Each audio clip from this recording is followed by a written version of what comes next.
My name's Anthony Recalsado. I'm here with the Daily Aztec, and I'm here with Shawn Harrison from the Herald Journal today, and here to talk about the upcoming matchup between San Diego State and Utah State.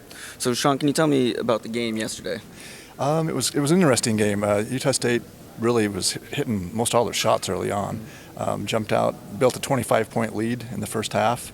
Goes down to 17 by halftime, and then they've had issues this year of holding on to leads, and it kind of reared its head in the second half. And Wyoming got to within 7.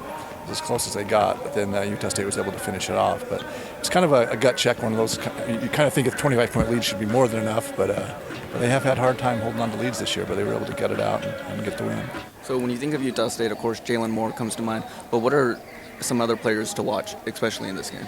I would think that, Jalen Moore, Chris Smith is another guy that's been pretty consistent. He's had really tough games against San Diego State, but he is a guy that's normally the 15 points a game scorer. Mm-hmm. A guy that really is important is Julian Perry, that comes off the bench. He has started a few games, mainly has been off the bench, and he will come off the bench today again, I'm sure.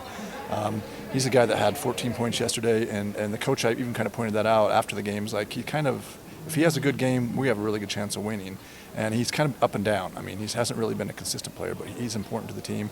And the guard play, point guard play, they've used Darius Perkins for a lot, but yesterday they kind of switched things up, and Shane Rector started and ended up with a career high with 24 points. I'm not sure who they will start today because they kind of weren't sure who they would start. They didn't really say.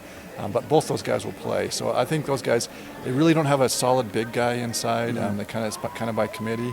But I would say Julian Perry, Shane Rector, those guys are people who are going to have good games.